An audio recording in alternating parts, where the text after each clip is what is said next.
சில நேரங்கள்ல சில இடங்கள்ல நம்ம கண்ணுக்கு மட்டும் விசித்திரமான சில விஷயங்கள் தெரியுங்க.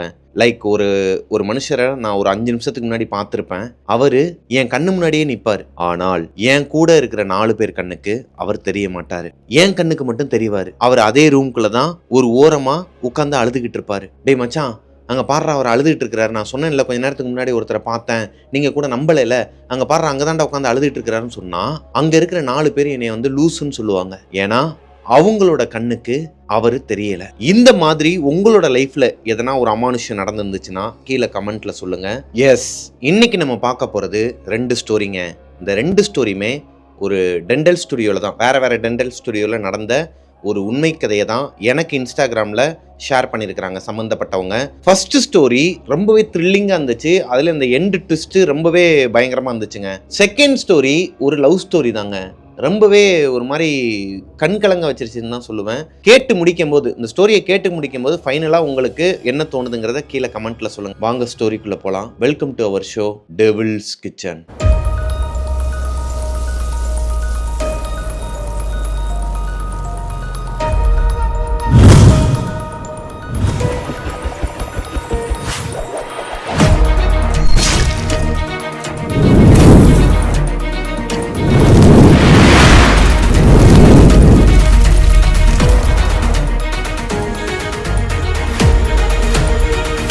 ஹலோ கோஸ்டிஸ், நான் உங்களோட பிரபாகரன். இன்னைக்கு நம்ம பார்க்க போகிற ஸ்டோரியை, அதாவது ஸ்டோரிக்குள்ளே போகிறதுக்கு முன்னாடி தேங்க்யூ கோஸ்டிஸ். என்னன்னா, இப்போது நம்ம நண்பரோட கல்யாண வீட்டுக்கு நம்ம போயிருந்தோம். அங்கே நிறைய கோஸ்டிஸ் வந்துருந்தாங்க.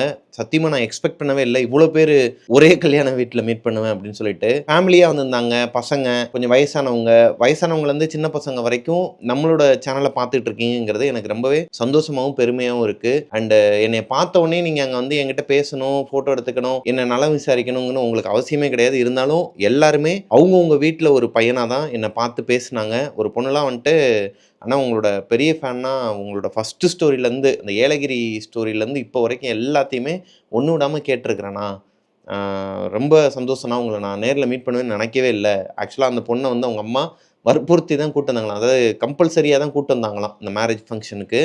அவங்க வந்த இடத்துல என்னைய பார்த்தது அவங்களுக்கு ரொம்பவே சர்ப்ரைஸாக இருக்குன்னு சொன்னாங்க. தேங்க்யூடாமா. சுபஸ்ரீ, ராஜு, கௌதம் அண்டு மாமி, அவங்க பேர் என்னமோ ஒன்று, மனஞ்சா மாமி, இவங்க எல்லாருக்குமே வந்து ஹாய்.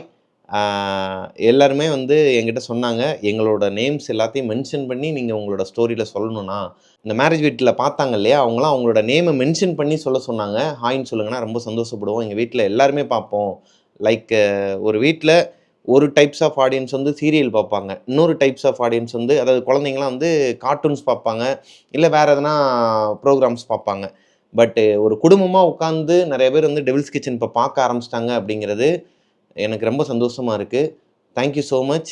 எல்லாருக்குமே ஹாய். வாங்க இன்றைக்கான ஸ்டோரிக்குள்ளே போகலாம். ஹலோ கோஸ்டிஸ், நான் உங்களோட பிரபாகரன். இன்றைக்கி நம்ம பார்க்க போகிற ஃபஸ்ட்டு ஸ்டோரியை எனக்கு இன்ஸ்டாகிராமில் அனுப்பின டாக்டரோட பெயர் ரம்யா. அவங்க சென்னையில் இப்போது சீனியர் டாக்டராக இருக்கிறாங்க. 2025 2023 தான் அவங்க சென்னைக்கு வந்திருக்கிறாங்க. ஜூனியர் டாக்டராக ஒரு டென்டல் கிளினிக்கில் வேலையும் பார்த்துருக்குறாங்க. அதே டென்டல் கிளினிக்கில் தான் இப்போ அவங்க சீனியர் டாக்டராகவும் இருக்கிறாங்க.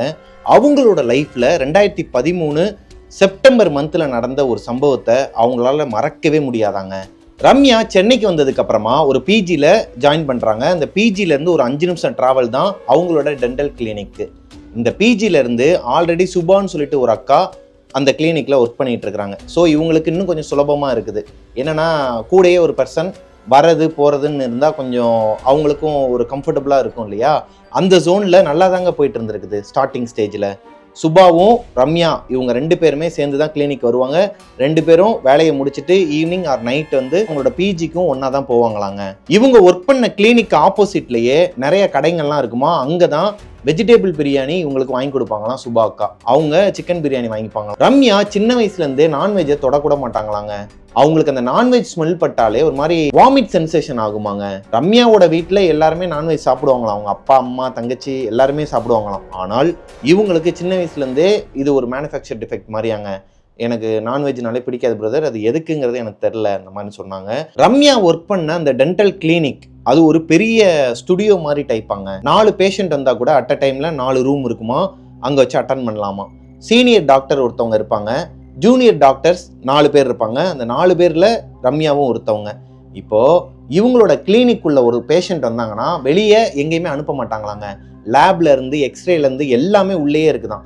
ஸோ எக்ஸ்ரே எடுக்கணும்னாலும் சரி, ஸ்கேன் எடுக்கணும்னாலும் சரி, எல்லாமே உள்ளேயே வச்சு எடுத்துட்டு அது போக கிளினிக்குமே உள்ளே இருக்குமாங்க. அவங்களுக்கு தேவையான அந்த டேப்லெட்ஸாக இருக்கட்டும் எல்லாமே அங்கேயே கொடுத்து விட்ருவாங்களாம். இந்த மாதிரி ஒரு டைப்பில் இருக்கிற ஒரு கிளினிக்கில் தான் ரம்யாவும் சுபாவும் வேலை பார்த்துட்டு இருக்கிறாங்க.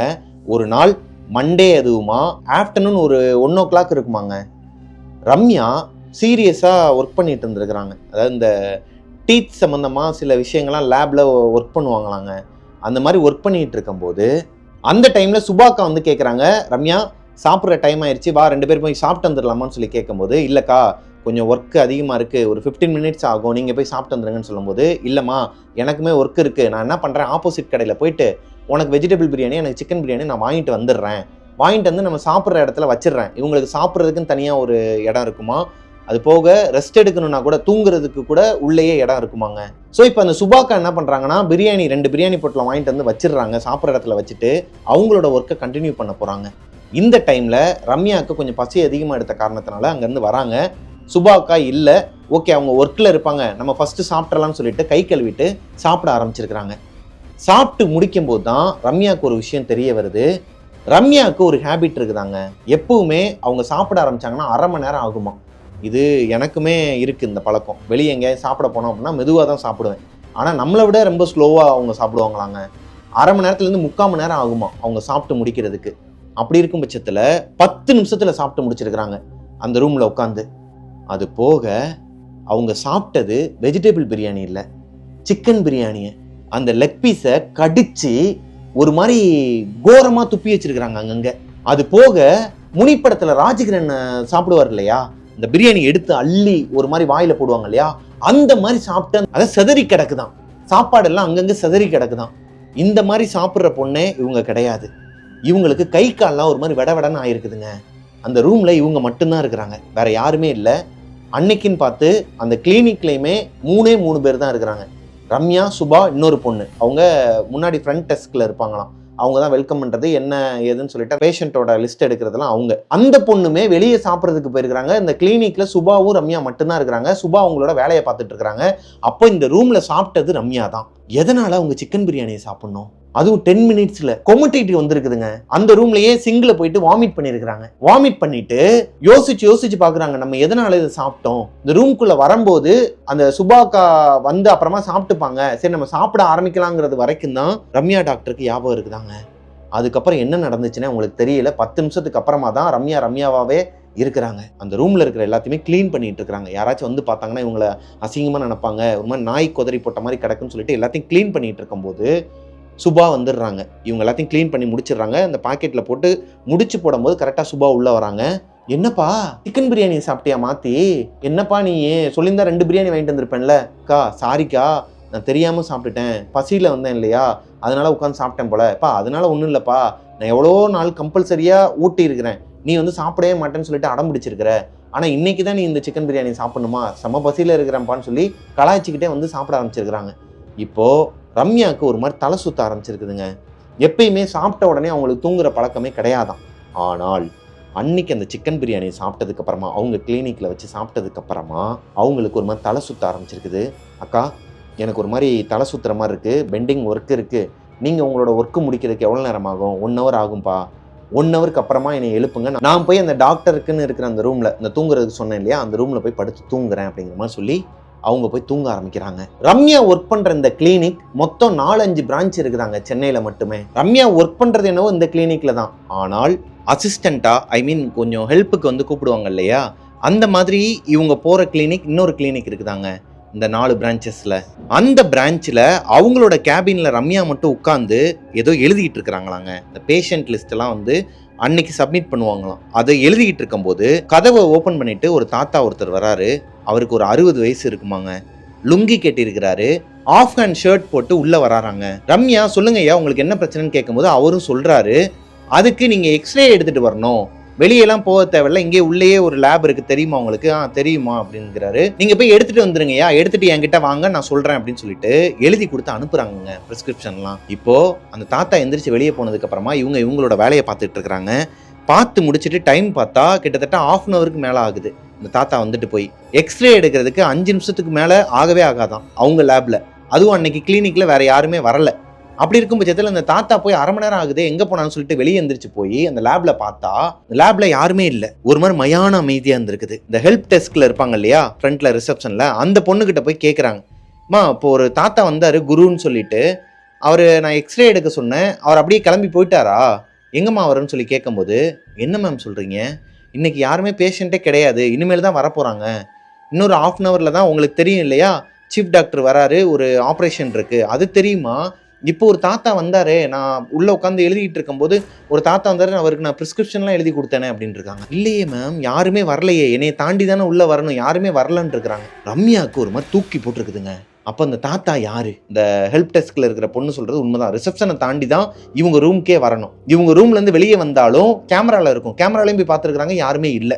அடுத்த 1/2 ஹவர்ல சீஃப் டாக்டர் வந்துடுறாரு. உள்ள ஒருத்தருக்கு ஆப்ரேஷன் நடக்குது. இப்போ சீஃப் டாக்டர் வந்ததுக்கு அப்புறமா ரம்யா அவங்களோட ஜூனியர் டாக்டர்ஸ் 2 பேர், மொத்தம் 3 ஜூனியர் டாக்டர், ஒரு சீனியர் டாக்டர் உள்ள ஒரு ஆப்ரேஷன் நடந்துட்டு இருக்குதுங்க, ஆப்ரேஷன் தியேட்டருக்குள்ள டீத்துக்கு. அப்போ ரம்யாவோட மைண்டுக்குள்ள அந்த தாத்தா யாரு, எதனால இவங்களோட கேபினுக்கு வரணும், இப்படியே அது மட்டுமே ஓடிக்கிட்டு இருக்குதுங்க இவங்க மைண்ட்ல. ஆப்ரேஷன் ஸ்டார்ட் ஆகி ஒரு 10 மினிட்ஸ் இருக்குமாங்க, போயிட்டு இருக்கும்போது திடீர்னு அந்த ரூம்ல இருக்கிற லைட்லாம் ஃபிளிக்கர் ஆக ஆரம்பிச்சிருக்குது. இவங்க ஒரு மாதிரி பயந்துகிட்டு பதறி இருக்கிறாங்க. பக்கத்தில் இருக்க டாக்டர் மேலே இடிக்கும் போது அவர் வந்து என்னாச்சு ரம்யான்னு சொல்லி கேட்கும் போது இவங்க சுயநினைவுக்கு வராங்க. பார்த்தா லைட்ஸ்லாம் அப்படியே தான் இருக்குது, ஃபிளிக்கர் ஆகவே இல்லை. ஆனால் இவங்களுக்கு ஒரு மாதிரி இமேஜினேஷன் ஆயிருக்குது, என்னமோ நடக்குது தன்னை சுத்திங்கிறது மட்டும் ரம்யாவுக்கு தெரியுதுங்க. இப்போ ஆப்ரேஷன் போயிட்டு இருக்கும்போது ஒரு அழுகுரல் கேட்குது. இதே மாதிரி வயசான ஒருத்தர் ஏங்கி ஏங்கி அழுகிற மாதிரி அவங்க ஆப்ரேஷன் தியேட்டருக்குள்ள சவுண்டு கேட்குதான், அவங்களுக்கு பின்னாடி தான் கேட்குதான். மற்றவங்க யாருமே ரெஸ்பான்ஸ் பண்ண மாட்டாங்க, எல்லாருமே அவங்கவுங்க வேலையை பார்த்துட்டு இருக்கிறாங்க ஆப்ரேஷன்ல. இவங்க எல்லாரோட முகத்தையுமே பார்க்குறாங்க, எல்லாருமே நார்மலாக தான் பிஹேவ் பண்ணுறாங்க. இவங்களுக்கு மட்டும் தான் அந்த சத்தம் கேட்குதா, எங்கேருந்து அந்த சத்தம் கேட்குதுன்னு சொல்லிட்டு திரும்பி பார்த்தா அந்த ஆப்ரேஷன் ரூம்குள்ளேயே ஒரு மூலையில் உட்காந்து இந்த தாத்தா லுங்கி கட்டி இருக்கிறாரு, ஆஃப் ஹேண்ட் ஷர்ட் போட்டிருக்கிறாரு, முட்டிங்காலில் இப்படி சாஞ்சிக்கிட்டு அழுதுகிட்டு இருக்கிறாராங்க, ஏங்கி ஏங்கி அழுகிறாராம். இப்போ லைட்ஸ்லாம் மறுபடியும் ஃபிளிக்கர் ஆக ஆரம்பிச்சிருக்குது அந்த ரூம்குள்ள, ஆப்ரேஷன் ரூம்குள்ள. ஆனால் இவங்களை சுற்றி இருக்கிற ஒருத்தர் கூட ரெஸ்பான்ஸே பண்ணலையாங்க, அவங்கவுங்களோட வேலையை பார்த்துட்டு இருக்கிறாங்க. ரம்யாவுக்கு ஒரு மாதிரி தூக்கி போட்டிருக்குது. அப்போ இவங்களுக்கு மட்டும்தான் இது எல்லாமே நடக்குதா?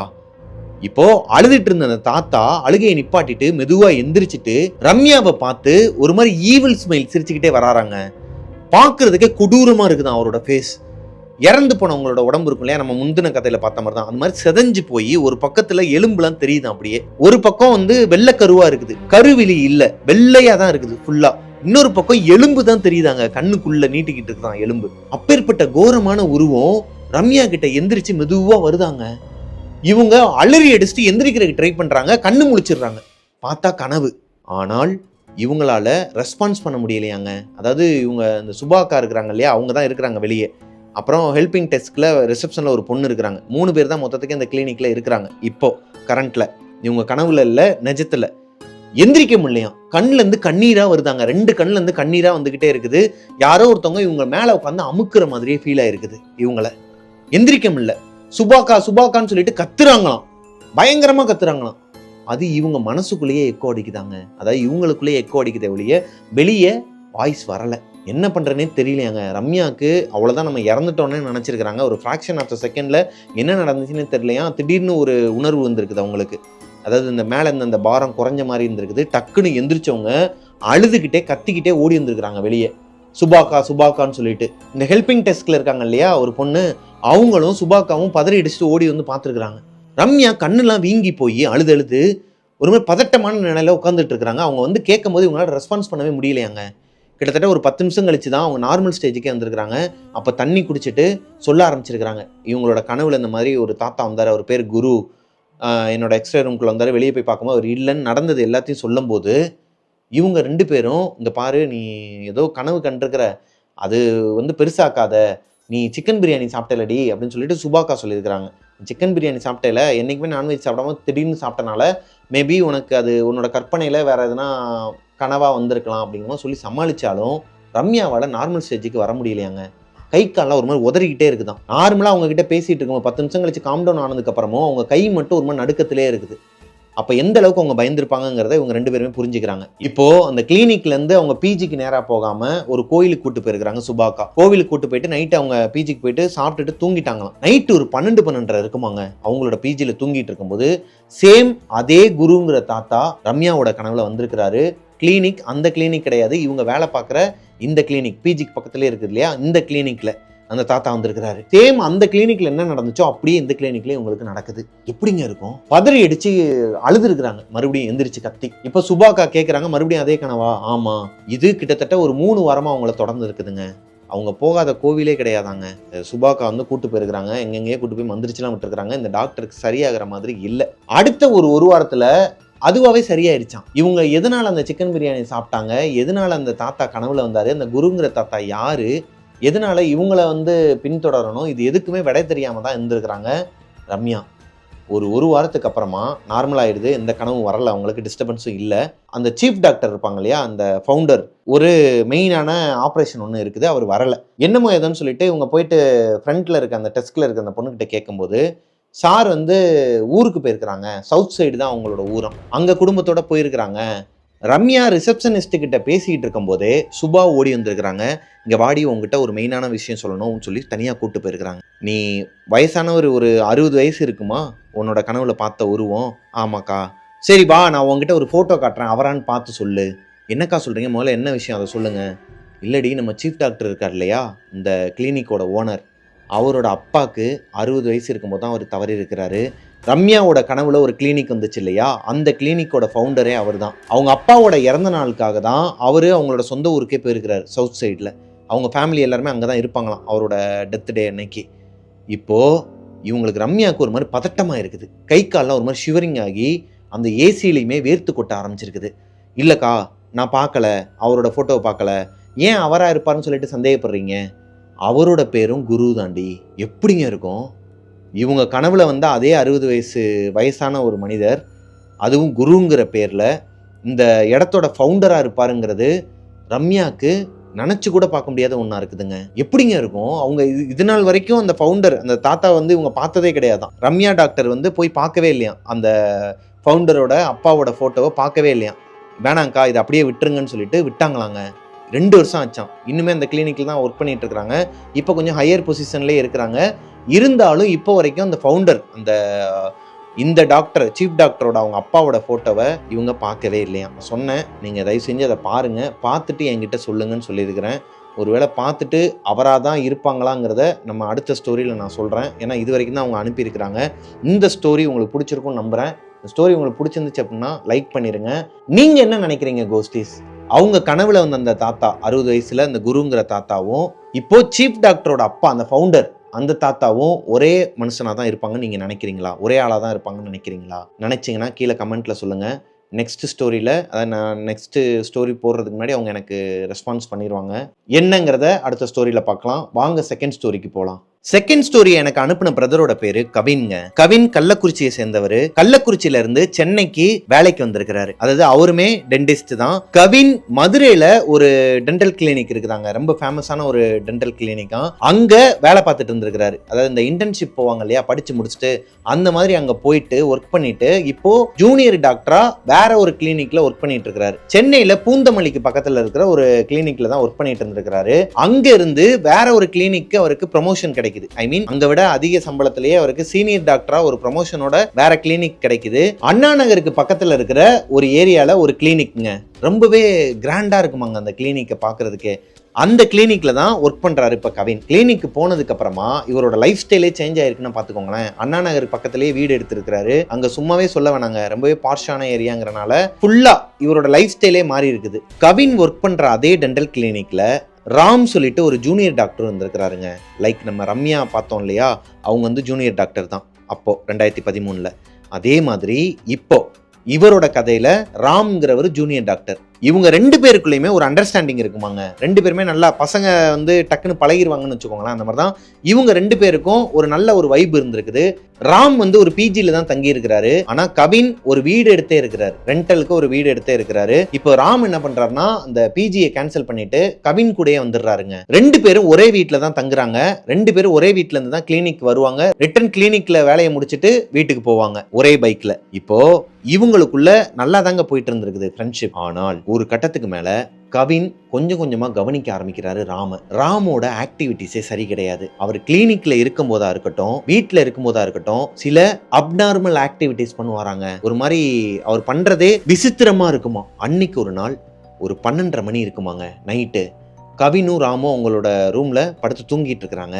கவினுக்கு லைட்டா முழிப்பு தட்டுது. ஏன்னா வெளியே இடி மின்னல் பயங்கரமா இருக்கு. இந்த சத்தத்துல டிஸ்டர்ப் ஆகி எந்திரிக்கிறார். இவங்களோட வீட்டோட அமைப்பு எப்படி இருக்குன்னா, இவங்க தங்கி இருக்கிறது ஒரு 1 BHK அபார்ட்மெண்ட். ஃபர்ஸ்ட் ஃப்ளோர்ல 2 1 BHK இருக்குமாங்க. செகண்ட் ஃப்ளோர்ல ரெண்டு 2 BHK இருக்குமா. தேர்ட் ஃப்ளோர்ல 2 2 BHK இருக்குமா. மொத்தம் 6 அபார்ட்மெண்ட் இருக்குமாங்க. 3 ஃப்ளோராம். அதுக்கு மேல மொட்டை மாடி, கீழே கார் பார்க்கிங்க்கு ஏரியா இருக்குமா, லிஃப்ட் இருக்குமாங்க. 12:30 மணிக்கு கவினுக்கு முழிப்பு வந்து எந்திரிக்கிறாரு.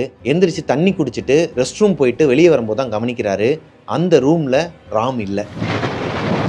பார்த்துருக்கிறாரு 12:30 மணி. 12:30 மணிக்கு ராம் ரூம்ல இல்லாம எங்க போனா? கவினுக்கு தெரிஞ்சு ராமுக்கு லவ்வரும் கிடையாது, ஃபேமிலி கூடயும் அவ்வளவா பேச மாட்டாரு, அதுவும் அன்டைம்ல சுத்தமா பேசவே மாட்டாரு. அப்படி இருக்கும் பட்சத்துல எங்க போனாரு ராம்? வெளியே ஹால்ல போய் தேடுறாரு. ஹால்ல யாருமே இல்ல, ஒரு மாதிரி மயான அமைதியா இருக்கு. இப்பதான் ஒரு விஷயத்த கவனிக்கிறாரு. மெயின் டோர் ஓப்பன்ல இருக்குது. இந்த ஒரு செயின் ஒன்னு இருக்குமாங்க, அது ஆடிக்கிட்டு இருந்திருக்குது. இந்த சவுண்டு கேட்டுதான் பின்னாடி திரும்பி பார்த்தா மெயின் டோர் வந்து லைட்டா ஓப்பன்ல இருந்திருக்குது. அப்ப ராம் வெளியே போயிருக்கிறாரா? இப்ப கவின் மெயின் டோரை ஓபன் பண்ணிட்டு வெளியே வந்தா மயான அமைதியா இருக்குதாங்க. இவங்க மட்டும்தான் அந்த அப்பார்ட்மெண்ட்லேயே பேச்சுலர், மற்றவங்க எல்லாருமே ஃபேமிலி தான். பேச்சுலருக்கு கொடுக்க மாட்டாங்க, இருந்தாலும் இவங்க டாக்டருங்கிறனால கொடுத்துருக்குறாங்க. அந்த வீட்டோட ஓனருமே ஒரு டாக்டர் தானா, அவர் ஃபாரின்ல இருக்கிறாரு. கவின் வெளியே வந்து பார்க்கும்போது லிஃப்ட் அப்பதான் க்ளோஸ் ஆகி செகண்ட் ஃப்ளோருக்கு போயிட்டு இருக்கிற மாதிரி காட்டுதுங்க. ஃபர்ஸ்ட் ஃப்ளோர்ல இவங்களுக்கு ஆப்போசிட் வீட்ல ஆள் கிடையாது, அவங்க குலதெய்வம் கோயிலுக்காக வெளியே போயிருக்கிறாங்க. அது கவினுக்கு தெரியும். இப்போ வேற யாரு இந்த நேரத்துல ஃபர்ஸ்ட் ஃப்ளோர்ல இருந்து செகண்ட் ஃப்ளோருக்கு போறா? செகண்ட் ஃப்ளோர் வரைக்கும் தான் லிஃப்ட், அதுக்கு மேல நடந்து தான் போகணும் மொட்டை மாடிக்கு. இப்ப கண்டிப்பா அது ராமா தான் இருக்குன்னு சொல்லிட்டு வேமா ஓடி இருக்கிறாருங்க ஸ்டெப்ஸ்ல. செகண்ட் ஃப்ளோர்ல லிஃப்ட்டும் ஓப்பன் ஆயிருக்குது, ராம் இல்ல. எங்க போயிருப்பான்னு சொல்லிட்டு ஃபுல்லா தேடி இருக்கிறாரு. மொட்டை மாடியில போய் பார்த்தா அங்க யாருமே இல்லையாங்க. ஒரு மாதிரி மயான அமைதியா இருக்குது. இவருக்கே பயம் கொடுக்க ஆரம்பிக்குது. ஐயோ, தூக்கத்துல ஒருவேளை நடக்கிற வியாதி இருக்குதா? இல்லையே, நம்ம பேச ஆரம்பிச்சு 1 மாசம் ஆகுது. 1 மாசமா இவரோட வீட்டில் தான் அவர் தங்குறாரு. இப்போ வரைக்கும் நம்ம பார்க்காத ஒரு விஷயத்த, அதை கவனிக்காத ஒரு விஷயத்த இப்போ நம்ம பார்க்குறோம். எங்கே போயிருப்பான் என்னமோ எதுன்னு சொல்லிட்டு பதறி அடிச்சுட்டு தேடிக்கிட்டு இருக்கும்போது மொட்டை மாடியிலேருந்து கீழே பார்த்தா மெயின் ரோட்ல, இந்த 4 முக்கு ரோடுன்னு சொல்லுவாங்க இல்லையா, முச்சந்தின்னு சொல்லுவாங்க, இந்த முச்சந்தியில போய் நின்றுக்கிட்டு ஏதோ ஒரு பொண்ணு கூட பேசிட்டு இருந்திருக்கிறாருங்க ராம். இவருக்கு ஒரு மாதிரி என்னடா அது, இப்பதான் கொஞ்சம் நார்மலாவே ஆயிருக்கிறாரு கவின். ஓகே, அவன் இருக்கிறான், எங்கிட்டும் ஓடி போல, ஏதோ ஒரு பொண்ணு கிட்ட பேசிட்டு இருக்கிறான். என்ன இது மேட்ரு, ஒன்றும் புரியலையே. நைட் நேரம் ஒரு பொண்ணுகிட்ட பேசிக்கிட்டு இருக்கான், லவ்வரா இருக்குமோ, ஒருவேளை நமக்கு தெரியாம பேசிட்டு இருக்கானு சொல்லிட்டு வேமா இறங்கி ஓடி இருக்கிறாருங்க கீழே. ஓடி போய் பார்த்தா அந்த முச்சந்தில அவர் மட்டும் தான் நின்றுட்டு இருந்திருக்கிறாரு. அந்த பொண்ணை காணும். டேய் ராம், யார்ட்டடா பேசிட்டு இருந்தா, அந்த பொண்ணுங்கடான்னு சொல்லி கேட்டா, அவ போயிட்டா மச்சி அப்படின்னு இருக்கிறாரு. ஏண்டா அறிவு கட்டவனே, கொஞ்சமாச்சும் உனக்கு அறிவுங்கிறது இருக்கா? என்கிட்ட சொல்ல மாட்டியா ஒரு பொண்ணை லவ் பண்றேன்னா? அதுக்கு நான் அன்டைம்ல இங்க வந்தாடா பேசுவேன், வீட்டுல வச்சாச்சும் பேசலாம்ல, இல்ல மொட்டை மாடி கூட்டு போய் பேசலாம்ல, இல்ல பார்க்கிங்ல வச்சு பேசலாம்ல, எதுக்குடா முச்சந்தில வந்து பேசிட்டு இருக்க? பயந்துட்டேன்டா உன்னை காணும்னு சொல்லிட்டுன்னு ஒரு மாதிரி பதட்டமா இருக்கிறாரு. இப்ப ராம் என்ன சொல்றாருன்னா கேஷுவலா, டேய் இதுக்கெல்லாம் ஏன் மச்சான் பயப்படுற, அதெல்லாம் ஒண்ணும் இல்ல, நானே உங்ககிட்ட சொல்லணும்னு தான் இருந்தேன், ஒன்றும் பிரச்சனை இல்லை, வா போலான்னு சொல்லிட்டு சகஜமா போய் படுத்து தூங்கிட்டாங்களாங்க. கவின் கிட்ட ராம் எதுவுமே சொல்லலை, நான் நாளைக்கு சொல்றேன்டான்னு சொல்லிட்டு படுத்து தூங்கிட்டாராம். அடுத்த நாள் அவங்களோட கிளினிக்ல எமர்ஜென்சி நிறைய பேஷண்ட், ஒரு 3-4 பேர் அட்டன் பண்ற வேண்டிய சூழ்நிலைனால மறந்துடுறாரு கவின். நைட்டு நடந்த அந்த விஷயத்தை கேட்கறதுக்கு மறந்துடுறாரு. பிஸியா இருக்கிறாங்க அவங்களோட கிளினிக்ல. எல்லா வேலையும் முடிச்சுட்டு ஈவினிங்கா தான் கவனிக்கிறாரு. ராம் வந்து வெளியே உட்காந்து யார்கிட்டயோ போன் பேசிட்டு இருக்காரு, சிரிச்சு பேசிட்டு இருக்காரு. சரி ஓகே, இவன் வந்து அவனோட ஆள்கிட்ட தான் பேசிட்டு இருக்கான், நேற்று தான் அந்த பிள்ளையை பார்த்தோம், சரி அப்புறமா சொல்லுவான்னு சொல்லிட்டு விட்டுறாரு. ஈவினிங் ஒரு 7 o'clock இருந்து 7:30 இருக்குமாங்க. டைம் கரெக்டா தெரியல கவினுக்கு. ரெஸ்ட் ரூம் போயிட்டு வெளியே வரும்போது இவங்களோட கிளினிக்ல ஒரு ரூம் இருக்குமா. உள்ள யாராச்சும் நின்னாங்கன்னா வெளியே ரிஃப்ளெக்ஷன் தெரியுமாங்க, அந்த நிழல் தெரியுமா, ஷேடோவா உள்ள யார் யார் நிக்கிறாங்கன்னு. ஒரு பொண்ணு நிக்குது, இன்னொரு பையன் நிக்கிறான். அந்த பொண்ணு வந்து அழுகுது, கண்ணீரெல்லாம் தொடச்சிக்கிட்டு ரொம்ப அழுதுகிட்டு இருக்குது. பையன் வந்து அந்த பொண்ணை வந்து திட்டிகிட்டு இருக்கிறாரு. இது வெளியே இருந்து பார்த்தாலே தெரியும் இல்லையா அவங்க ஆக்ஷன் பண்றதுலயே. இது எல்லாத்தையும் பார்த்துக்கிட்டு அப்படியே நின்றுக்கிறாருங்க கவின். ஏன்னா ராம காணும். ராம் தான் அவனோட ஆள் கூட சண்டை போட்டுட்டு இருக்கிறானா உள்ளன்னு சொல்லிட்டு வெளியே நின்று பார்த்துட்டு இருக்கும்போது ராம் வந்து உள்ள இருந்து அழுதுகிட்டே வெளியே வராரு கண்ணை தொடச்சிக்கிட்டு. இப்ப நம்ம பார்த்தோம்னா அது கரெக்டா இருக்காது, என்ன பிரச்சனைனே தெரியல, வீட்டுக்கு போய் கேட்டுக்கலாம்னு சொல்லிட்டு வேமா மறுபடியும் ரெஸ்ட் ரூம்குள்ளே போயிருக்காரு. மறுபடியும் வெளியே வந்து பார்க்கும்போது அந்த ரூம்ல அந்த பொண்ணும் இல்ல ராமும் இல்ல. இப்ப ராமுக்கு போன் பண்றாரு. டே எங்கடா இருக்க, வீட்டுக்கு கிளம்பிட்டேங்கும் போது இல்ல மச்சான் நான் அந்த குடிக்க போறேன் இன்னைக்கு. ஏன்டா குடிக்கிற, என்ன பிரச்சனை, நானும் பார்த்தேன் அந்த ரூம்குள்ள வந்துட்டு ஆள் கூட சண்டை போட்டுட்டு இருந்த, நீயும் பார்த்தலடா, அவ வந்து ஓவரா பண்றா மச்சான், நேத்து நைட்டு அந்த மாதிரி அன்டைம்ல வெளியே வந்து முச்சந்தில பேசுனது அவளுக்கு பிடிக்கலையா, நீ சொன்னதே அவளும் என்கிட்ட சொல்றா, உன் ஃப்ரெண்டு தான் சொன்னாங்கல்ல உன்கிட்ட, உன் ஃப்ரெண்டு உன்னை திட்டினதுல தப்பே கிடையாது, நீ வந்து அன்டைம்ல இந்த மாதிரி வந்து பேசாத, அவங்க சொன்ன மாதிரி இதுக்கப்புறம் நான் உங்க வீட்டுக்கே வந்துடுறேன், வீட்டுக்கு வந்து நம்ம வீட்டில் வச்சு பேசிக்கலாம் அப்படிங்கிற மாதிரி சொன்னாடா. டேய் நான் ஒரு பேச்சுக்கு தான் சொன்னேன் வீட்டுக்கு கூட்டுவான்ட்டு, நீ வாட்டுக்கு வீட்டுக்கு கூட்டுவான்ட்டுனா நாலா பக்கமும் கேமரா வச்சிருக்கிறான் ஓனர், எதனா பார்த்துட்டு இந்த பேச்சுலர்ஸுக்கு வீடு கிடைக்கிறது பெரிய கஷ்டம் சென்னையில், எதனா ஒரு வேலையை பார்த்து விட்டுறாதான்னு சொல்லிட்டு அவர் எந்த ஒயின் ஷாப்புக்கு வெளியே நின்றுட்டு இருக்காரோ அங்கே போய் அவரை பிக்கப் பண்ணிட்டு வீட்டுக்கும் போயிடுறாருங்க.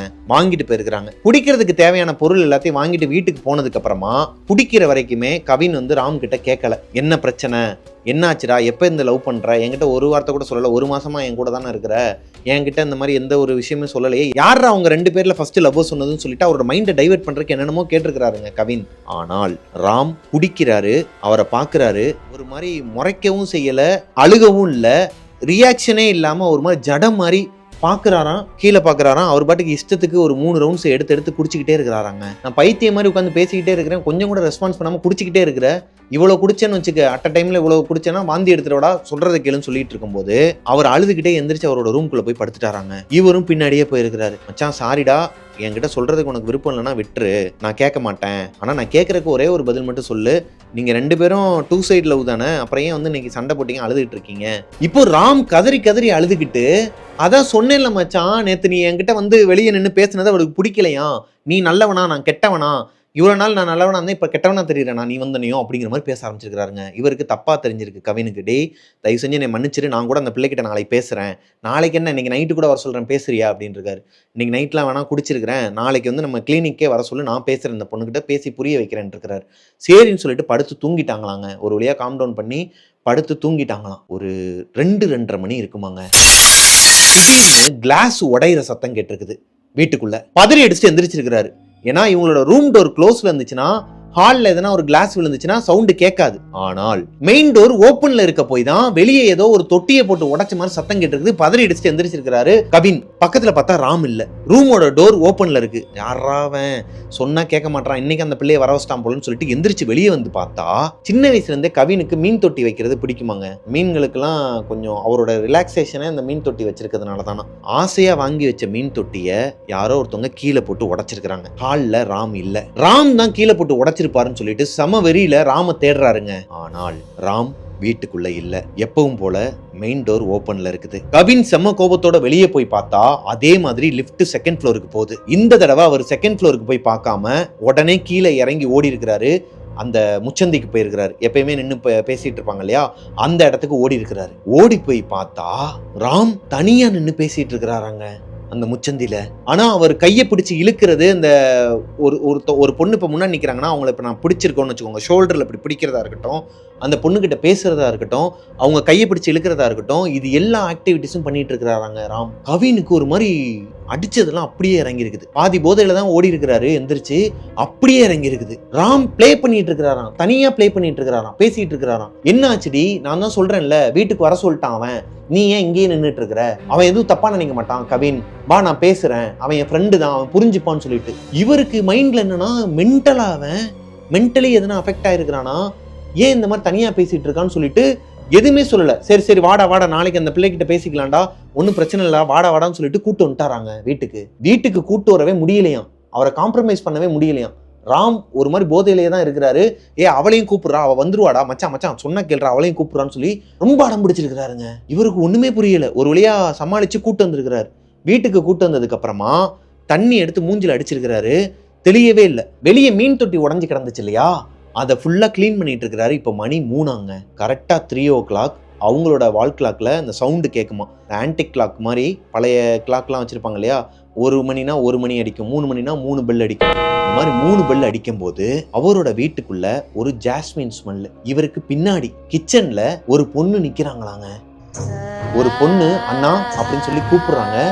பதறி அடிச்சுட்டு எந்திரிச்சு பின்னாடி பார்த்திருக்கிறாரு. ஏன்னா மெயின் டோர் க்ளோஸ்ல இருக்கு. இவரோட ரூம் டோர் ஓப்பன்ல தான் இருக்குது. ராம் படுத்து தூங்கிட்டு இருக்கிறாரு. ஒரு பொண்ணு அண்ணான்னு சொன்னா எப்படிங்க இருக்கும்? பதறி அடிச்சுட்டு எந்திரிச்சிருக்காரு. பின்னாடி திரும்பி பார்த்தா யாருமே இல்லையா. ஒரு பொண்ணோட குரல் கேட்டிருக்குது. மதர் பிராமிஸா சொல்றேன் பிரதர், எனக்கு பின்னாடி ஒரு பொண்ணு நின்னதை என்னால சைடு கண்ணில் பார்க்கவும் முடிஞ்சிச்சு.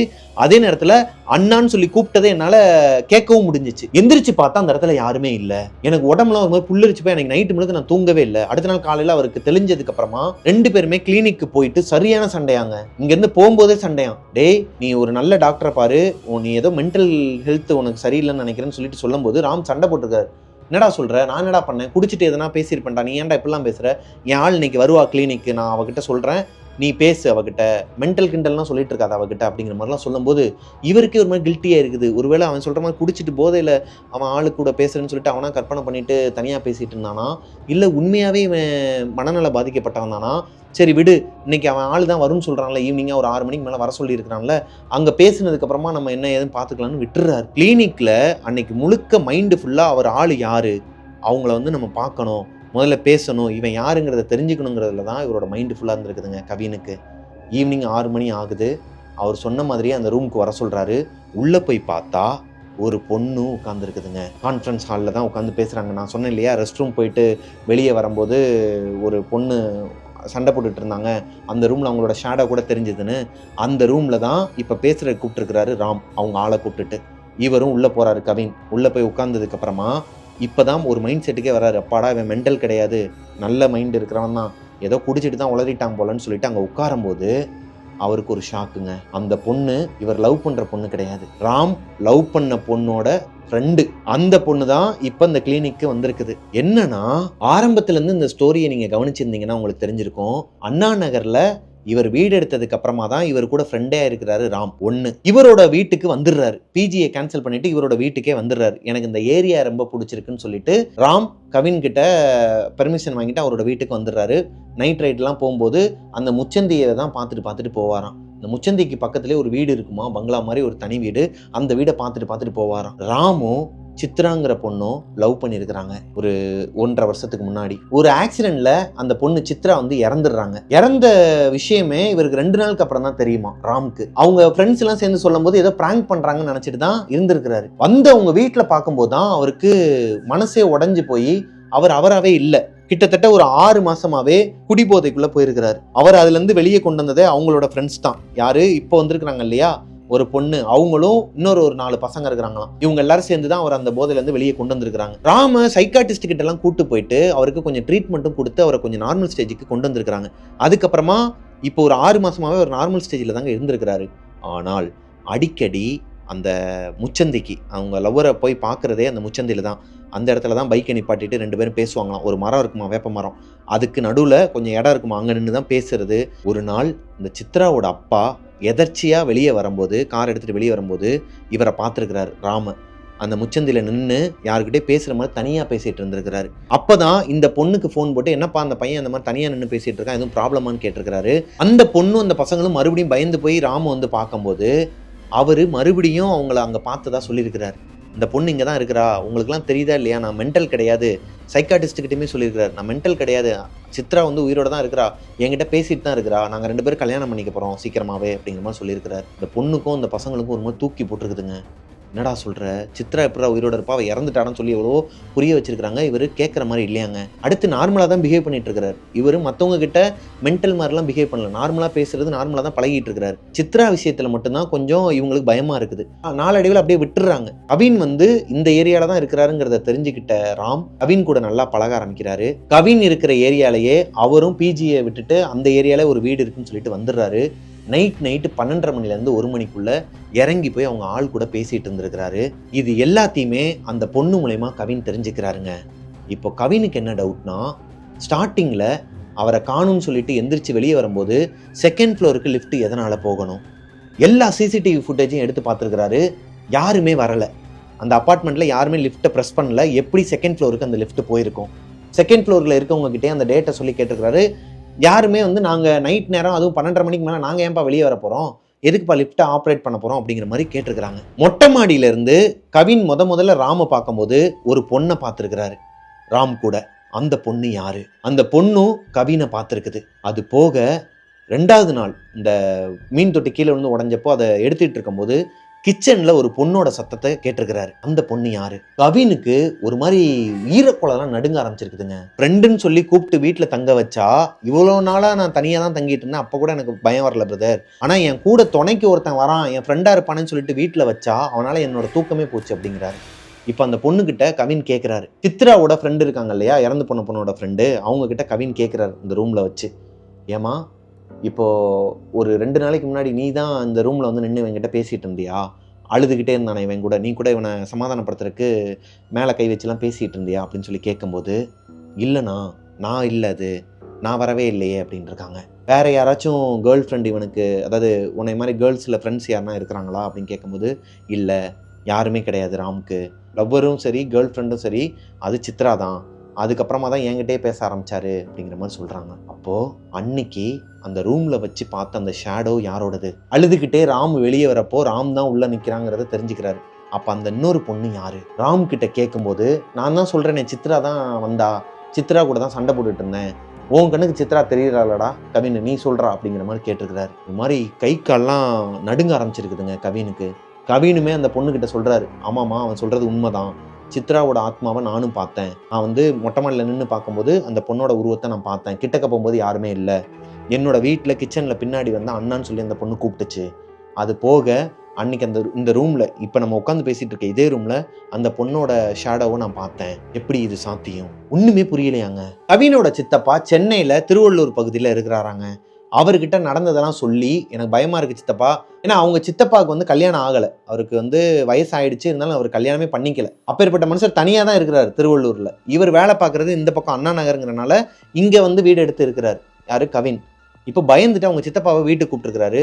சித்தப்பா கிட்ட நடந்த விஷயம் எல்லாத்தையும் சொன்னதுக்கு அப்புறமா, இந்த விஷயம் நடந்ததுக்கு அப்புறமா ராமே ஒரு மாதிரி கில்ட்டி ஆகி, இதுக்கப்புறம் நான் உன் கூட வீட்டில் இருந்தேன்னா அது உனக்கு நல்லதில்லை எனக்கு நல்லதில்லை, நீ என்னை வந்து வேற மாதிரி பார்க்க ஆரம்பிச்சிடடான்னு சொல்லிட்டு வீட்டை காலி பண்ணிட்டு போயிட்டாராங்க. வீட்டை காலி பண்ணல, அன்னைக்கு நைட்டு வீட்டுக்கு வரல. கவினை உங்க சித்தப்பா கிட்ட நடந்ததெல்லாம் சொல்லும் போது அவர் ஒரு தர்காக்கு கூட்டு போயிருக்கிறாருங்க. கூட்டு போயிட்டு மந்திரிக்குமா அவருமே சொல்லியிருக்கிறாருங்க, பாய் உன்னோட வீட்டுல ஒரு பொண்ணோட ஆத்மா சுத்திட்டு இருக்கு, அது உன்னை எதுவுமே பண்ணாது, பயப்படாத, இருந்தாலும் சேஃப்டிக்கு இந்த கயிறு மட்டும் போட்டு விடுறேன், அந்த பொண்ணு வந்து உங்ககிட்ட ஹெல்ப் கேட்டு தான் வந்திருக்குது, அந்த பொண்ணுனால உனக்கு எந்த ஒரு ஆபத்தோ எதுவுமே வராது, நீ அந்த வீடெல்லாம் சேஞ்ச் பண்ண தேவையில்ல, அங்கேயே இருந்து சொல்லி தான் அனுப்பியிருக்கிறார். ஆனால் கவின் வேலையை அந்த வீடை காலி பண்ணிட்டு வேற ஒரு வீட்டுக்கு போயிட்டாராங்க. வேற ஒரு வீட்டுக்கு போனதுக்கு அப்புறமா ராம் கிட்ட கான்டாக்டே கிடையாது. ராம் கிட்டத்தட்ட 1.5 மாசமா அந்த கிளினிக்கு வரவே இல்லை. எங்க போனாரு என்ன ஏதுன்னு எதுவுமே தெரிஞ்சிக்கவும் விரும்பல கவின். ஒரு பக்கம் குற்ற உணர்ச்சியா இருந்தாலும் இன்னொரு பக்கம் பயம், என்னடா அது வாண்டடா வந்து இப்படி ஒருத்தன் பண்ணிட்டு இருக்கிறான், ஒரு பேயை பார்த்துட்டோம், இவனோட லைஃப் இப்படி ஆகுதுன்னா நம்மளோட லைஃப் நம்ம, ஏன்னா அவங்க வீட்டுக்கு அவர் பதில் சொல்லி ஆகணும், அவங்க வீட்டில் ஏகப்பட்ட கடன், இவர் தான் இங்கேருந்து சம்பாரிச்சு அனுப்பணும், இப்படி ஏகப்பட்ட கமிட்மெண்ட் இருக்கிற காரணத்தினால ராம மீட் பண்ணவே இல்லை கவின். ஒரு கட்டத்துக்கு மேலே மீட் பண்ணுறாருங்க. அடுத்த 1 வருஷத்துக்கு அப்புறமா கவின் வேற ஒரு இடத்துக்கு, அதாவது வேற ஒரு கிளினிக்கு போயிடுறாரு. இப்போ அவருக்குன்னு சொல்லிட்டு ஒரு செட் ஆஃப் பீப்புள் இருப்பாங்க இல்லையா ஃப்ரெண்ட்ஸ், அவங்களோட நைட் ரைடு போகும்போது அண்ணா நகருக்கு ஃபுட் ஸ்ட்ரீட்டுக்கு போயிருக்கிறாருங்க. அங்கே 1 வருஷத்துக்கு அப்புறமா ராம அந்த ஃபுட் ஸ்ட்ரீட்டில் பார்த்துருக்கிறாரு. பின்னாடியே ஃபாலோ பண்ணி வேமா ஓடி போய் பார்க்கும்போது தான் தெரியுது ராமுக்கு கல்யாணம் ஆயிடுச்சு. ராமுக்கு கல்யாணம் ஆகி அவங்களோட ஒய்ஃப் வந்து ப்ரெக்னெண்ட்டாக இருக்கிறாங்க. இதை பார்த்தோன்னே இவருக்கு ரொம்ப சந்தோஷமா இருந்திருக்குது. ராம் கிட்ட அந்த பழைய விஷயங்களை பற்றியோ இல்லை என்ன நடந்துச்சு உன் பாஸ்ட் என்ன அப்படிங்கிறத கேட்கவே இல்லையாங்க. கேட்கணும்னு தோணவே இல்லை. ஏன்னா மறுபடியும் நம்ம அந்த பாஸ்ட்டை கேட்டு இவர் போய் அவரை பார்க்கவே இல்லையா, தூரத்துலேருந்தே பார்த்துட்டு அப்படியே விட்டாராம்.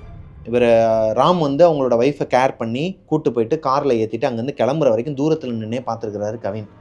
அப்புறமா அந்த பொண்ணுக்கு ஃபோன் போட்டு கேட்டிருக்கிறாரு. அன்னைக்கு இந்த சித்ராவோட ஃப்ரெண்டு வந்தாங்க இல்லையா, அவங்க கிட்ட ஃபோன் போட்டு கேட்கும்போது, அண்ணா ரொம்ப ஹாப்பினா அவன் வந்து கொஞ்சம் மாறிட்டாரு, அதாவது சித்ராவே வந்து சொல்லியிருக்கிறாங்களாம் ராம் கிட்ட, நீ இப்படியே இருந்தனா எனக்கு பிடிக்காது, நீ கல்யாணம் பண்ணிட்டு உன்னோட லைஃப்பை வாழ ஆரம்பின்னு சொன்னதுக்கப்புறமா அவர் கல்யாணம் பண்ணிக்கிட்டு நார்மல் லைஃப்குள்ளே போயிட்டாரு அப்படிங்கிற அந்த பொண்ணு சொன்னதுக்கப்புறமா இவருக்கு லைஃப்பில் எதையோ சாதித்த மாதிரி ஒரு சந்தோஷம் பிரதர். நம்ம கூட இருந்த ஒரு பையன் இப்படி நம்ம விட்டுட்டோமே, ஒருவேளை நான் அவன் கூடயே இருந்தால் கூட இது நடந்திருக்குமா என்னன்னு தெரில, அவன் எங்கே போனால் என்ன ஆனாலாம் எனக்கு தெரில, ஆனால் அவன் நல்லா இருக்கிறாங்கிறத பார்த்ததுக்கப்புறமா எனக்கு ஒரு ஆத்ம திருப்தி கிடச்சிது. இந்த கதையை வந்து யாருக்கிட்ட சொல்லன்னு தெரில, ஏன்னா கூட இருக்கவங்க கிட்டலாம் இதை நான் ஷேர் பண்ண முடியாது, என் மனசுக்குள்ளேயே தான் வச்சுக்க முடியும். ஏன்னா இதில் அவரோட லைஃப்பும் இருக்கு இல்லையா, அதனால உங்ககிட்ட சொல்லணும்னு தோணுச்சு. உங்களோட ஸ்டோரிஸ்லாம் நான் பார்ப்போம், ஃபேமிலியாக பார்ப்போம். இப்போ அவருக்கு கவினுக்கு வந்து கல்யாணமாகி அவருக்கு 2 குழந்தைங்க இருக்கிறாங்க. அவர் சொந்தமாக ஒரு கிளினிக்கே வச்சிருக்கிறாராம். ஒரு நாள் அவரோட கிளினிக்குமே வாங்கன்னு சொல்லியிருக்கிறாரு என்னைய. ஸோ இதோட அவர் சொன்ன ஸ்டோரி முடிஞ்சுதுங்க. அவர் ரொம்ப நாளாக மனசில் வச்சிருந்த ஒரு பாரத்தை என்கிட்ட இறக்கி வச்சதா ஃபீல் பண்ணார். அவரோட ஒரிஜினல் பேரையோ ஒரிஜினல் பிளேசஸையோ நீங்கள் மென்ஷன் பண்ண வேணாம், புனை பெயர்களாக வச்சுக்கோங்க, எல்லா இடத்துக்கும் என்னோட பேர் எல்லாத்தையும் சேர்த்துன்னு சொன்னார். ஸோ நான் யூஸ் பண்ண பேர் அண்ணா நகர் எல்லாமே புனை பெயர்கள் தான். அது நடந்தது வேற ஒரு இடத்துலங்க. ஆனால் இது ஒரு உண்மை சம்பவம். அவரோட வாழ்க்கையில் நடந்த ஒரு உண்மை சம்பவத்தை என்கிட்ட ஷேர் பண்ணியிருக்காரு. நான் உங்ககிட்ட என்னோட நரேஷனில் ஒப்படைச்சிட்டேன். இந்த ஸ்டோரி உங்களுக்கு பிடிச்சிருக்குன்னு நம்புறேன். இந்த ஸ்டோரி உங்களுக்கு பிடிச்சிருந்துச்சுன்னா லைக் பண்ணிடுங்க. உங்களோட லைஃப்லேயும் இதே மாதிரி உங்கள் ஃப்ரெண்டுக்கு எதனா ஒரு அமானுஷம் நடந்திருக்கு, இல்லை உங்களுக்கு அமானுஷம் நடந்திருக்கு, அதை என்கிட்ட அந்த பாரத்தை இறக்கி வைக்கணும். ஏன்னா இவர் சொன்னனே அது ஒட்டிக்கிச்சுங்க. எனக்கு மனசில் இந்த பாரமே குறைஞ்ச மாதிரி இருக்குது பிரதர் அப்படிங்கிற மாதிரி சொன்னார். இன்னும் உங்களோட நரேஷனில் கேட்கும்போது எனக்கு இன்னுமே ஒரு எக்ஸ்பீரியன்ஸ் கிடைக்கும் அப்படிங்கிற மாதிரி சொல்லியிருந்தாரு. ஸோ உங்களோட லைஃப்லையும் இதே மாதிரி எதனா அமானுஷங்கள் நடந்துச்சுன்னா அதை என்கிட்ட ஷேர் பண்ணணும்னு நினச்சிங்கன்னா பிரபாகரன் அஃபிஷியல் மிஸ்டர் பிரபாகரன்ங்கிற இன்ஸ்டாகிராம் ஐடிக்கு எனக்கு இன்பாக்ஸ் பண்ணுங்கள். மிஸ்டர் பிரபாகரன் யூடியூப் சேனலை சப்ஸ்கிரைப் பண்ணிடுங்க. பக்கத்தில் இருக்க பெல் ஐக்கானை தட்டி விட்டுருங்க. நெக்ஸ்ட் ஒரு சூப்பரான ஸ்டோரியில் உங்களை மீட் பண்ணுற வரைக்கும் பாய்.